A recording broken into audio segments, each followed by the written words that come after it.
Parkinson just without the personality. So, okay, so you're good with that. I think you can be Parkinson with the personality. Oh, right, okay, yep. Okay, so Mark, thank you. I'm really interested to explore we're going to get to the dolphin. We will get to the dolphin in time, but I want to talk about the dinosaur leader. Can you elaborate on the dinosaur leader? Mark, great question.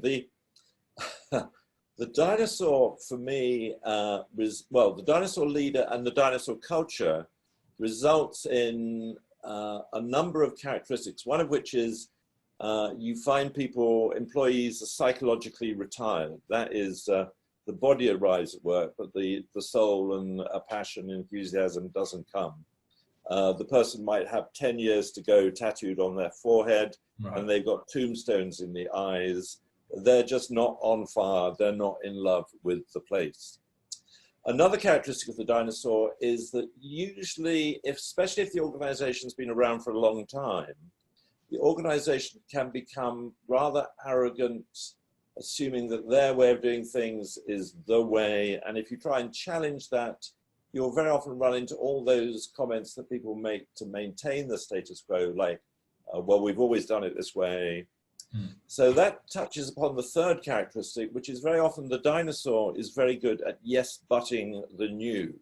Right. It's very good at idea assassination. You put forward a new idea. So you or I join well, let's assume there are very few housing associations in Australia that are dinosaurs. But if you and I joined one that was a dinosaur, we'd find that putting forward new ideas was a comparative waste of time, because the idea would be killed off very quickly, and we'd learn not to come up with more ideas. The last thing about the dinosaur that I've noticed is that the organization sort of gives off a slight sense of depression. Right. There's a can't do mindset where people see themselves as a sort of cog in a big machine which they can't influence. People feel powerless. They say, what's the point? Nobody will listen. And therefore they do not initiate, even though they might take huge initiative in their private lives, they just don't feel it makes sense to do so at work. So they develop a very can't do mindset. Right. And that combination of people not being on fire, the culture being very yes-butting, the organization being arrogant, and closing down people's desire to take the initiative, not being empowered, results in what you and I previously called the shufflers versus the striders. Right. And one very important point about that is it's a tragic waste of life. If you think about, we're only going to be alive for about 1,000 months. Many people's lifespan is no more than 1,000 months. Yeah. If people begin to realize that, they say, well, hang on a moment, this is not a good use of my time. And COVID has been very interesting in a lot of people waking up. And as you said, people beginning to realize that they are attracted to professions where they do have a sense of the opportunity to give rather than just take. Because if I'm a very I employee where I just want to take, people are just looking for remuneration, the car, the holiday, the nice house, the nice partner, whatever. But I think one thing that COVID's brought out is, and it's a characteristic of the Dolphin organization, is that desire to give, to take care of, to make a contribution. The problem with the dinosaur also is it is potentially commercially less successful. So because it may have good control, it isn't initiating, it isn't doing anything new. And in a world where resources are limited and the world is changing, we massively need people's creativity and innovation. And yet the whole dinosaur culture is killing that off. And just to finish the answer, you take that old joke of how many people on their deathbeds are heard to say, I wish I'd spent more time in the office. We've got to make the office a place where, be it at home or at work, a place which is fun. And as you talk about, people having bright lives, bright futures, a sense of joy. Because the dolphin, what we're looking at with the dolphin hypothesis, and if the dinosaur, Of course, this is very rude to dinosaurs. Dinosaurs lasted over 130 million years. Yeah. So I'm only using dinosaurs in the sense of now out of date, but of course they were very successful. But if the dolphin represents kindness and compassion and creativity, we're looking at with the dolphin, can we do three things in organizations? Can we create organizations where people have brilliant lives, or as you call it, bright lives, which create brilliant organizations, which thirdly help nurture and maintain a brilliant world? Can we get what we call that holy dolphin trinity of brilliant lives, brilliant organization, brilliant world? And we think that and I'm quite sure many of your members and their organizations, some of them will have highly dolphin cultures. And that's where people are on fire, they're alive, they're engaged, they're nurturing lots of ideas, they're very resilient, they bounce back from failure, they have what I rudely call the intelligent rubber arse. That is, they fall over, they bounce back, but they don't just bounce back stupidly, they revise their thought, they revise their idea. And those organizations are what we call crazy about work as opposed to crazy because of work. They're creative, they're can-do, they're deeply caring of their own people, their customers, their tenants. And lastly, they're conscious of wanting to look after the larger community and the well-being of the planet too. So in our language, although I said it's unfair to dinosaurs, dolphins, fun, exciting life, dinosaurs, dreary, dull life, and the organization is more likely to fail.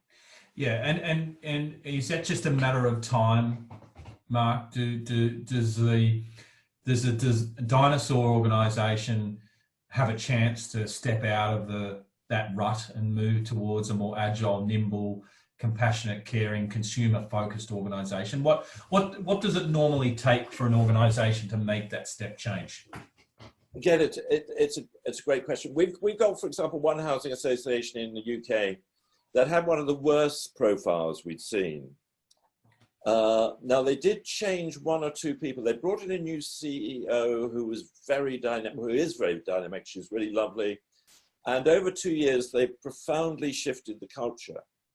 So I don't personally believe that people generally themselves are dinosaurs. That is, if you really understand why a person behaves the way they do, very often there's a good reason. And if you can find a conversation into that person's world that makes sense, whereby they realize they can actually have more engaged lives, more successful organizations, the dinosaur leader is in fact up for changing. And although it takes time, yes, you can either slip down the organizational life cycle, if you like, into death, or as you said, you can pull back up towards dolphin. And that's an incredibly exciting journey. And there are many organizations out there now that realize that, first of all, millennials are looking for not just money these days, they're looking for meaning too. So there is a new population coming into the workplace where they're expecting to work in more open, more vibrant cultures. The other thing is the customer. I mean, we're going to be facing tough times in terms of higher levels of unemployment, greater levels of arrears. We've got the challenge of trying to build more to minimal or zero CO2 levels. We need our organizations to be as fit as possible. We need to go up on the down. And so if I'd been a bit of a dozy housing association previously, I've probably woken up to the fact that, in fact, we need to be more on fire, more innovative, more can-do, because we need to be more financially resilient. So I think a lot of human beings want to be more dolphin, and the shock that the world's had results in a lot of organizations realizing they have to be more dolphin. And perhaps most importantly, it is deeply life-enhancing working as and for a dolphin. And just going back to that point, I mean, if I could have the merest insight into how long I'm going to be dead for, I think a lot of people would say, no way, let's have more fun, let's have a brighter life, let's have a brighter future. Mm. So we can now, perhaps for the first time ever, achieve that Dolphin Trinity. Brilliant lives, brilliant organizations, brilliant world. Yeah. And that's what's so exciting about AHI, because your new strategy is all about that. You know, the bright life, the bright future, the joy, the fun. Yeah. You are very Dolphin, as I imagine many of your member organizations are, and many of the individuals within those organizations. Yeah, I think, Mark, I think you are absolutely right. And I think, you know, going to COVID, and I think it's the first time in one of these Industry Connect interviews where I've had one of my guests talk about rubber asses, by the way. So I think we will, I'm not sure if YouTube will pick that up on the censorship kind of thing, but I think the rubber asses concept is an interesting one, because I think COVID has probably given a lot of organizations a greater sense of confidence of just about how adaptable that they are. You know, these talking to Gavin Smart of the Housing Institute in London a couple of months back, he talked about the fact that they were rolling out new technology that used to take 12 months, that they rolled out in like 4 weeks. He said there was no paperwork, no excessive meetings, there was lots of agility, but they had to do it and they were able to. So do you think sometimes the Dinosaur organization might be just one who's lacking confidence in their ability to do that step change, perhaps, and maybe COVID's given them kind of that sense? Yeah, again, it's a great question. I mean, COVID is a real kick in the soul to the planet and the people and all of us on the planet. And it's brought a lot of us to our senses in terms of being reminded of wanting to do something of value. And so, for example, in the UK, you see many more people putting themselves forward to train as nurses rather than jobs that didn't really make that much of a contribution. Right. So I've been talking recently on some webinars about the social value quotient of your job. Right. That is it a useful contribution to the world? And also organizations like the housing sector has a massive social value quotient. It's doing deeply good work. And what COVID has done is, and this is a problem with many industries, is that a lot of industries or sectors wait for necessity to be the mother of invention. Right. And it takes a burning platform before people begin to think about changing. If you look at the Dolphin, they're very good at never waiting for necessity to be the mother of invention. They invent anyway. Yeah. But what's happened with COVID is the kick to the soul has woken us up, and many people have realized, as you said, 2 things. We can think about things in new ways and create new worlds that we would have thought were impossible previously. So the world can be changed. Mm. And secondly, I think it's made people realize we're not as powerless as people very often think. We can bring about change. Yeah. So as you said, we've seen impossible things happen. You know, hospitals built in 10 days isn't business as usual. Mm. So I'm very keen in, like you are, in how do we keep the window of opportunity open that's come out of COVID, where people realize we can think the unthinkable, we can achieve the unachievable. And it's so often the blinkers, the chains, or the shackles on our minds and bodies that stop us being as audacious and marvelous as we can be. Yes. And I think one thing which is also very interesting for social housing tenants, customers, is the same message applies to me as one of those customers. We can be encouraged to think afresh and think about what new career opportunities I might like to pursue, what greater contribution I could make to my community. So a huge wake-up call that makes us realize we can create a future that works. Yeah, yeah. So you're talking there, Mark, more than just providing the physical infrastructure of a home, but more what we probably call here in Australia and New Zealand the wraparound services, the services that bring light to that, you know, that dwelling, the people that live within it, you know, the opportunity for a really positive existence. Is that kind of what you mean by that? I think it's, again, a lovely question. I mean, if you and I are running a housing association, we've got to be business smart, financially smart. But then you've got the reason why probably you and many other people and I love this sector is because there is a deep social purpose.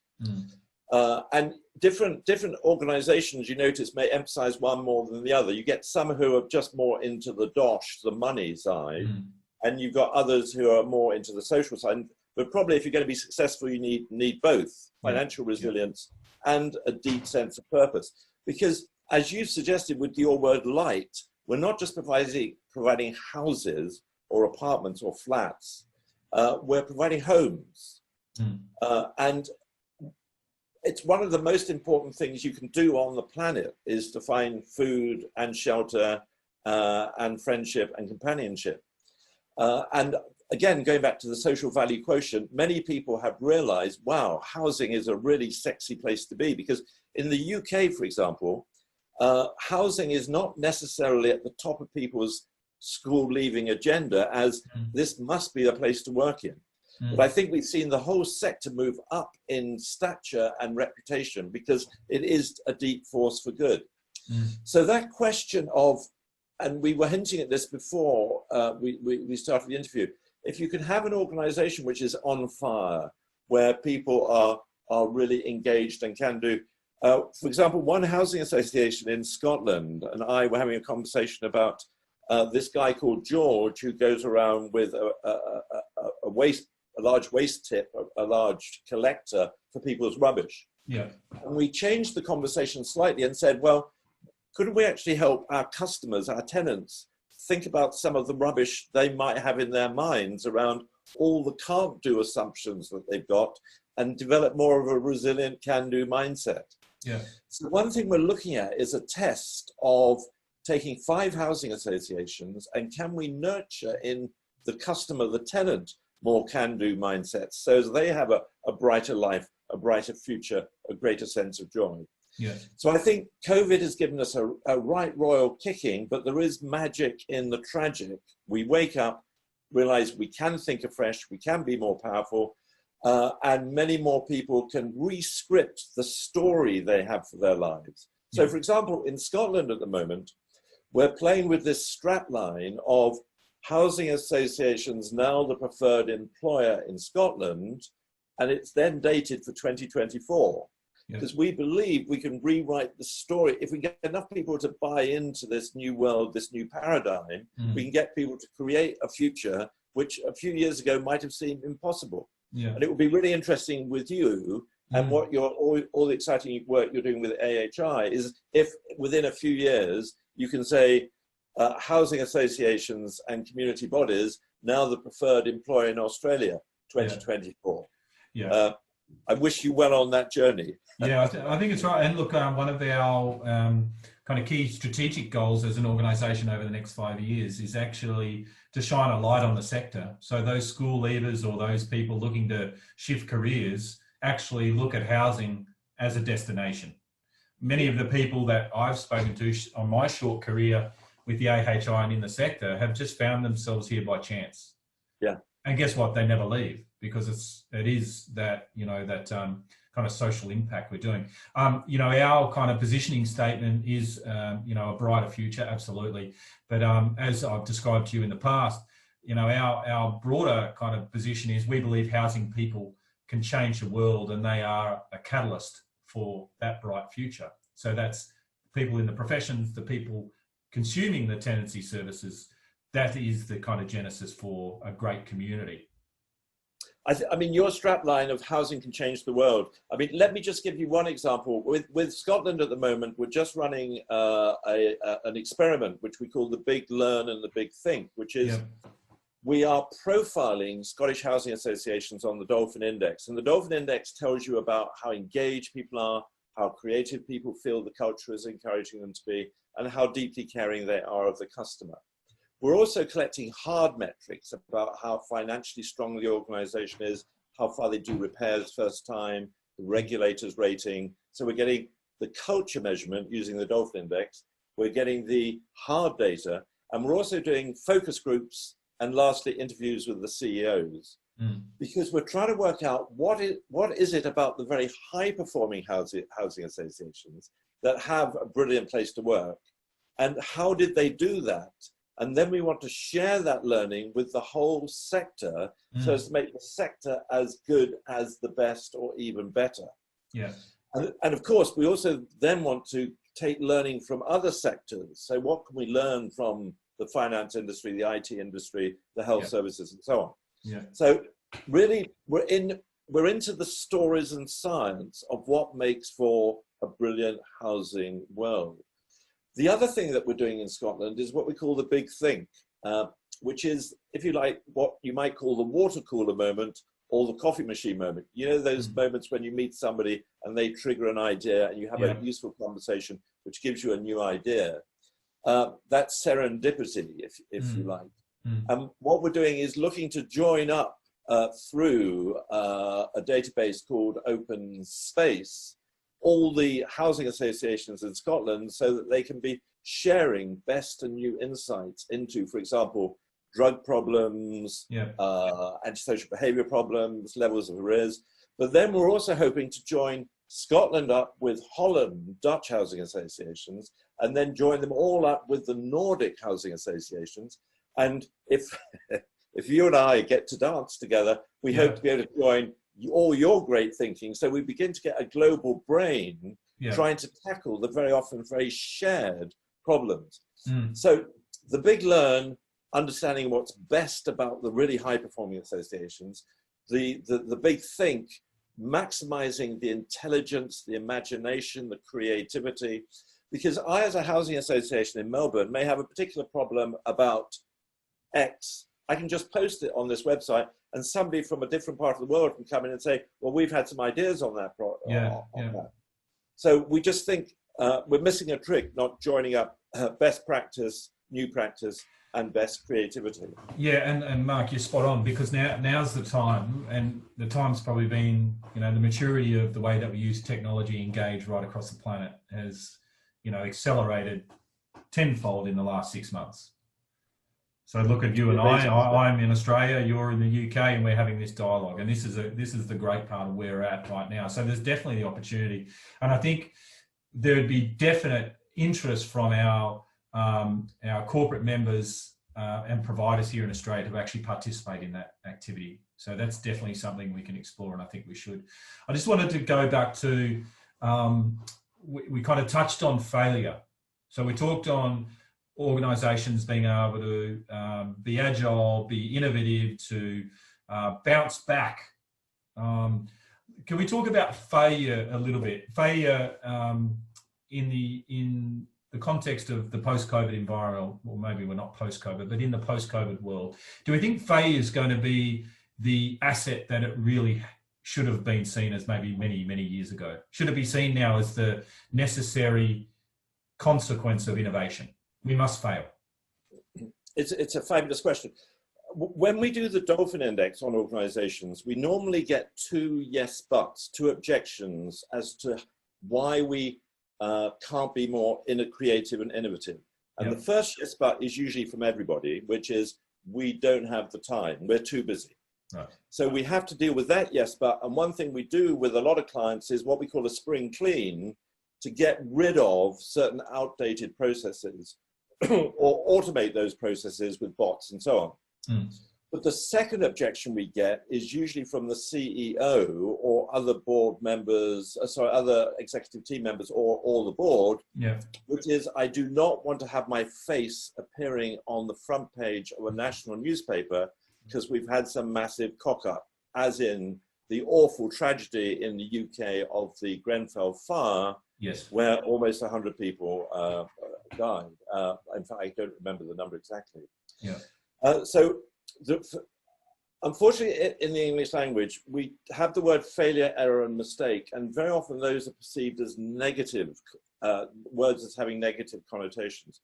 And of course, there are things that we don't want to happen. We don't want to kill people. We don't want to injure people. We don't want to be bankrupt, and so on. So the one type of failure is what we call never makes. These are the things that you always want to ensure that you never make. And this would be what in management jargon would be called the tight end of the tight loose continuum. Like lots of countries have gun controls. We agree what side of the road we drive on. You know, these things are just what we call right-hand disciplines. Mm. But the successful organization can't live by governance alone. It can't live just by use of the controlling right hand that is ensuring bad things never happen. You're only going to thrive and survive in the medium and long term if you're also exercising the left hand of creativity. And because the world is so changing, the mental map or model we have of the world is no longer complete.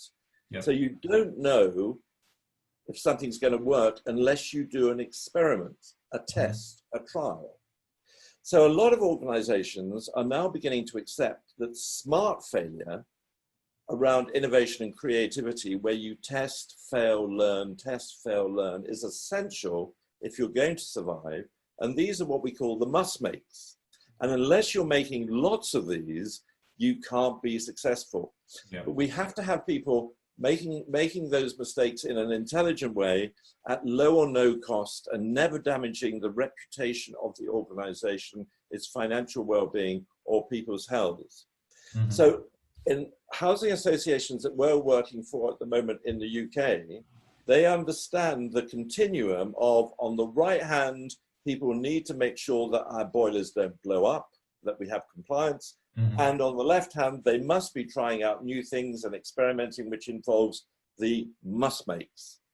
And until we get really clear, the F word is an unhelpful word. We need positive failure, negative failure, and you need everybody in an organization to understand which is which.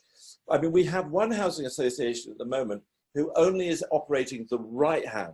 That is, it's a very punitive, psychologically unsafe environment where people dare not risk anything. Right. And if you look at one of the exciting challenges to 21st century organizations or third millennium organizations, is they seem to be psychologically safe. Right. That is, people feel that they are trusted. And that means in that world, on the left hand, you're only too happy to come up with ideas and try them out.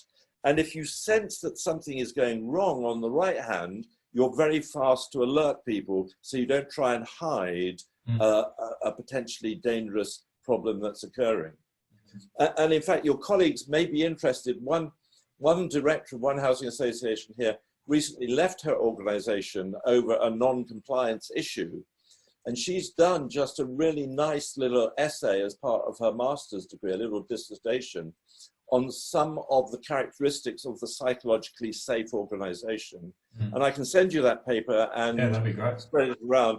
And I can also, by the way, I can also send you a nice little article on the 8 shades of the F word, which is about smart failure versus dumb failure. But I can also send you another article about the Dolphin Index, and within that, they get free instant access to the Dolphin Index so they can begin to try it themselves within their teams and get the conversation going. Yeah, great. Well, we'll absolutely make that available to all our members after this conversation, Mark. Absolutely. I just want to just touch on, I know you and I have spoken about this previously, someone who's been certainly someone who's changed my thinking many, many years ago when I first saw him dance on the stage of a TED Talk in the UK was Sir Kenneth Robinson. His TED Talk on Our Schools Killing Creativity was one of the best TED Talks I've seen and been seen or viewed multiple millions of times. He said, you cannot predict the outcome of human development. All you can do, like a farmer, is create the conditions under which it will begin to flourish. So, Mark, what does a leader do, and maybe a safe decision-making or FAE organisation's part of it, but what do business leaders do in your experience in the organisations that you're working with, cross-industry? What do they do to prepare their organisations to flourish? I mean, Sir Ken Robinson, great educationalist and one of the funniest people too.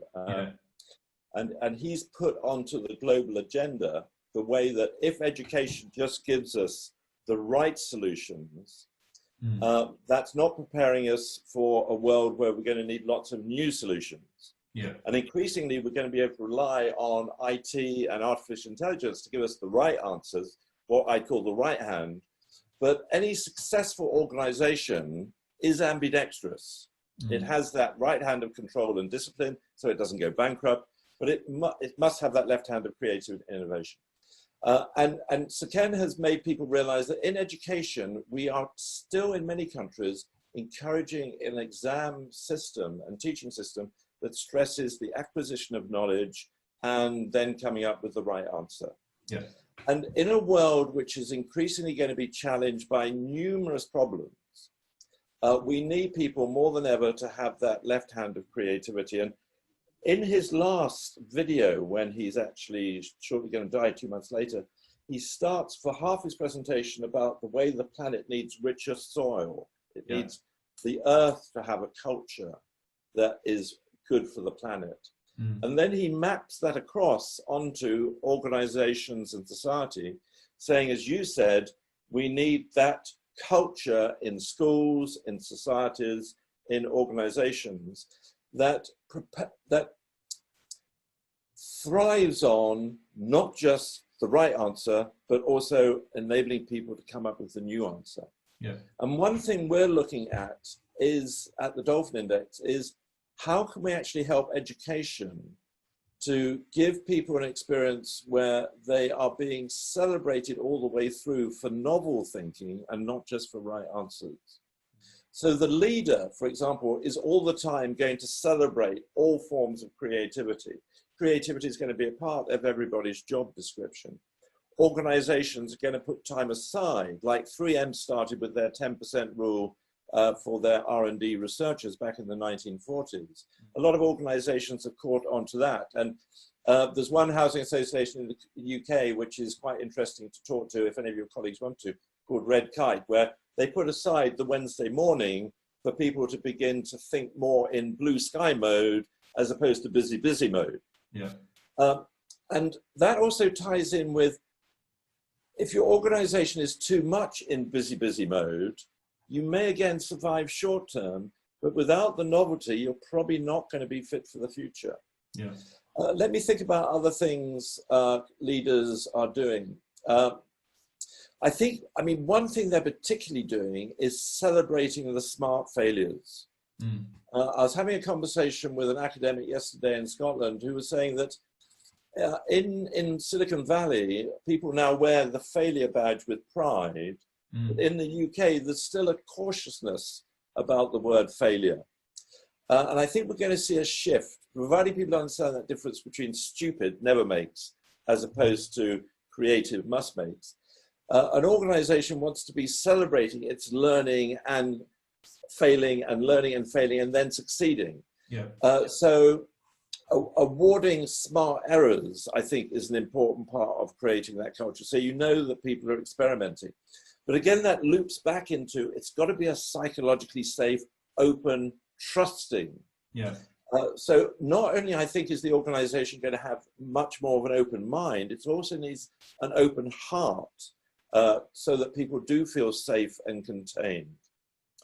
And given those sorts of levers, and in fact, we can let you have a list of levers, I think you're beginning to see organizations realize right hand will make sure you don't die today, but if you don't look after the left hand, you're going to die tomorrow. Yeah. And the successful organization, the successful country, the successful planet is going to be ambidextrous. It's going to have creativity with a light touch control so we don't do stupid things. Yeah. Mark, I just want to touch on briefly something, some of the language that you've used that is not necessarily commonplace in the cut and thrust of the commercial world, at least it hasn't been historically. It's actually language that I've noticed is starting to come out in what is traditionally combat sports, you know, heavy conflict sports, you know, big, you know, bustling humans running into each other and blood sports, etc. We're seeing business leaders and sports leaders, managers, coaches, etc., talking about compassion and love for one another and authenticity. Are those real, or are these just a new way of describing something else that the management consulting industry has brought out and now we're talking about? Do you honestly believe that a leader of the future, a dolphin, is someone who is compassionate, authentic, who really cares about their people. Is that a real thing, or is that just a nonsense? Again, it's a lovely question. If you look at the number of sports heroes who appear at management conferences and get paid nice fees, it is a remarkable number. And a lot of managers like that presentation, because in part it's really interesting because the sport's interesting, and also, thank goodness, it's not about management.